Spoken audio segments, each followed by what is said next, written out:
Hi everyone, my name is Kurt Wirth and this is Dan Wild. Welcome to the Reality Authority. We are just getting this started, so thanks for joining us for our first episode. Today we'll be covering The Quest, which just kind of started last week. We're a little bit late, but we will make up for it. So I'll pass it off to Dan first, let him talk about himself, and we'll go from there. Yep, so I recently graduated from Rochester Institute of Technology. It's really hard to say that quickly, with a game design degree. Like really avid D&D players. He's dungeon mastered for 9 years, and I've dungeon mastered for a few years myself.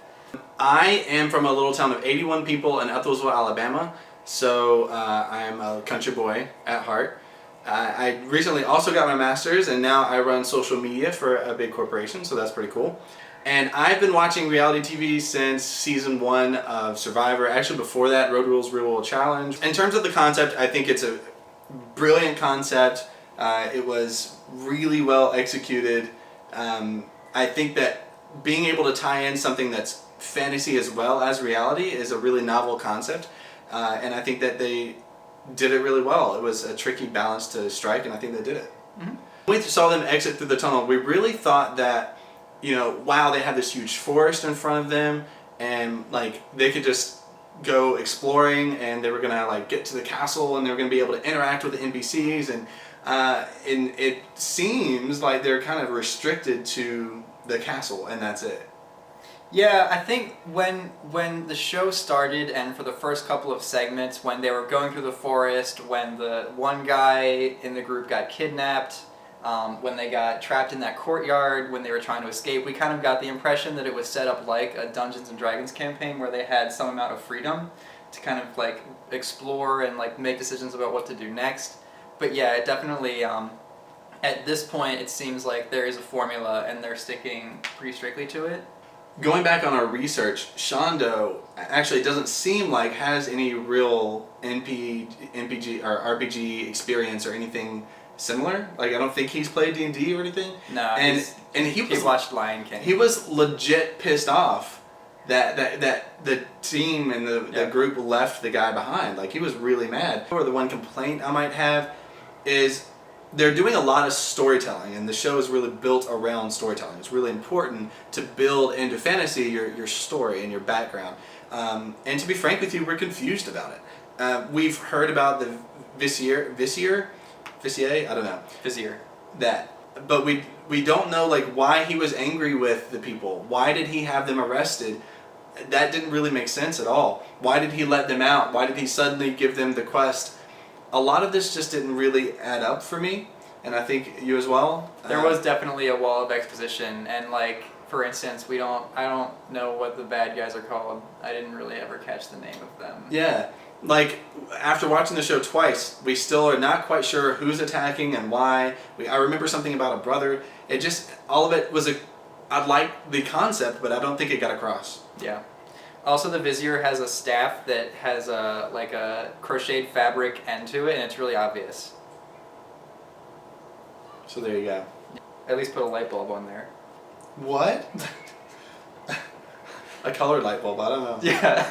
Oh God. Now we can move into the part that you've been waiting on, which is the characters, and talking about our favorites. We actually ranked them. We did our own separate ranking, and then we combined them to come up with like a favorite list for us. We'd love to hear from your opinion in the comment section. So down there, you should feel free to give your opinion. Not that we're wrong or anything, because that doesn't happen. No, definitely not. In general, who do you like? Who do you not like? Without us getting into the rankings yet, just who's rising to the top for you? Obviously I like Bonnie. Yeah, I mean, if you don't like Bonnie, you're wrong, so. Yeah, I mean, I also like Adria. I mean, I have to like Andrew, because, yeah, so, forgot to mention this. We're a couple. We've been together for 3 years, so we're into the dudes. For me, Bonnie definitely stood out. I mean, she's not only, I think, a great player, she's clearly very into fantasy, and she's got a great personality. She's very compassionate. I really like her a lot. My number one favorite is Christian. Christian is the bomb. He's just super, like, badass and, like, intense and focused and hot. So I think he's got a lot going for him. He totes grew on me after he like picked up the bow and was like Legolasing the out of Katie's targets. We're gonna beat that out. You didn't need to say it. You could have just done it. I guess we'll go into our ranking and we'll talk about each character as we go. So in last place, and this I promise was not influenced by the fact that she went home, is Katie. What's your reasoning? I don't know how you could be a bartender with like her personality, honestly. Because she's a bartender. Oh my god. I mean, I think Katie, I have written down Chicagoan. I took notes and her note is Chicagoan. Letitia and Patrick are tied. Oh. Oh my god. You'll have to forgive him. So yeah, I guess Letitia, I guess I'll start with this one. So she's the WWF woman. The thing is, I am such a student of reality shows that the fact that she blew her cover right from the beginning and wanted a woman to win, she announced that in the and when they were in prison, it was kind of, I don't know, it pissed me off. I feel like that would have been really awkward in person for like the Yeah. guys. And then the other person tied for 10th was Patrick. Patrick for me came across as, you know, the good old boy, the down home country kind of guy. Yeah, he's a lump. So moving on to 9th place that is, we have Ashley. I'll let you start with Ashley. Yeah, I mean, she seems cool enough. The fact that she is like an expert trick rider and an archer kind of appeals to me because I like that kind of stuff. And I had her last place because for me, if you're on reality TV, the last thing you can do is be boring, and Ashley, frankly, you're boring. All right, moving on to 8th. This is Jasmine. So I'll start with Jasmine. I'm done. What? The reason I would say that I don't have any comments is she wasn't really covered. She seems to have a dynamic personality. The only thing they showed her doing was giving the input that she was on a team with 3 girls and her kind of non-answer to who to send home at the end. And she writes Lord of the Rings fan fiction. There you go. So See, I knew we liked her for a reason. Something you didn't know about her. So 7th is Shondo. Shondo, we noted, got angry before in the good episode. Way. Yeah, I think it was a healthy angry. Mm-hmm. Me personally, I think he's a little overly aggressive. I feel like he's going to blow up in the show. For me, he's not very watchable. He was firing the scorpions with much gusto, and I liked it. So we're moving on to Jim. I appreciate Jim because he's from Arkansas. I'm from Alabama, so we have kind of the southern thing going. I also appreciate Jim because he's got like the frat boy haircut, and he's kind of attractive. I think he seems genuine and intelligent, and he's thinking about the show. He's kind of into the show right now. I didn't see much out of him. Some of you might have seen in the beginning they showed him playing Quidditch with a little broomstick. That's right. He's on his university's Quidditch team, but he's also in the Hogwarts virtual choir. I still have not looked up exactly what that is, but I intend to. And I mean, obviously it means he's a huge Harry Potter fan. Yeah. 5th place, we're getting up to the top, is Lena. Why don't you take the lead on Lena? We're getting to the people we actually like now. Yeah, no. We're past neutral. Yeah, Lena, what did I like about her most?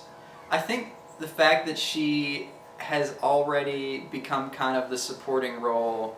Like, she tried to talk Katie up from, like, you know, getting in her head too much about losing the challenge, and then A lot of good that did. See, I definitely see Lena as the cleric of the group. So for me, Lena is, I like how, like, she's very confident on camera. She's very easy to watch. We have a tie for 3rd place. Adria, I mean, she has a very eloquent way of speaking to the camera. She, like, delivers her lines very much as if she is an actress. And I'm like, I want to say she might have some acting experience. And so Adria, for me, came across as a little uptight, a little conservative, a little forced. But, you know, she's certainly a big character and someone who could grow on me. Andrew, I mean, we've covered him. He's obviously really attractive. Didn't get a whole lot of screen time. The parts that he did, he was kind of weak. Didn't really show a lot of opinion.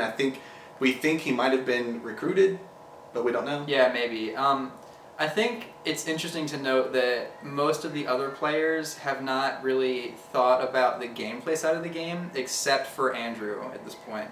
I would venture to say Christian and Jim both had moments where they were thinking about how things were going to benefit them. We go into our top 2. Number 2, we have Bonnie, the red-haired, adorable, lovable Bonnie.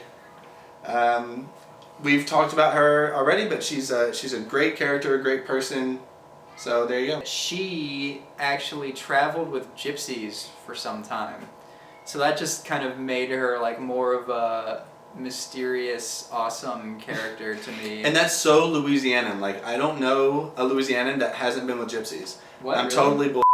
Oh, okay. But and our number 1 favorite, obviously, process of deduction, is Christian. We adore Christian. I think he's intelligent and sharp, playing the game well. He barely escaped this episode, but we have high hopes that he's going to go very far. Those are our fan picks. Those are our favorites. Again, we want to hear from you. This is your chance to give your opinion of your favorites. Tell us how we're wrong. Tell us how we're right down there in the comments. Mostly tell us how we're right. Yeah, do that. I actually posted this on Twitter. There's 12 paladins, and like the first time I saw the word paladin in the show, I was like, whoa, they have classes, and like, whoa, the black girl is the paladin, and then like, I wonder what classes the other people are gonna have, and then it turned out like, yeah, they were all paladins. As Dan mentioned before, we have classes for all of the players, so all of the paladins, that is. So Adria we have as a bard. We think she's talkative and fluid on camera and likes the attention. She kind of convinced the rest of the paladins to not try and escape from that compound, if you remember. And seemed to work. So yeah, I mean, she's got power of the tongue. Right. Andrew is up next. We nailed him as a barbarian.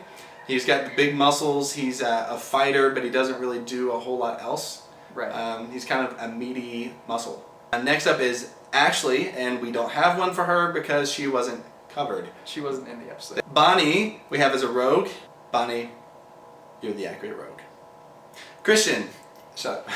So Christian, we have as a ranger. That one's super obvious. He's basically the incarnation of Legolas. Next is Jasmine. Again, we don't have one for her. She wasn't really covered very much. We don't have enough to go on.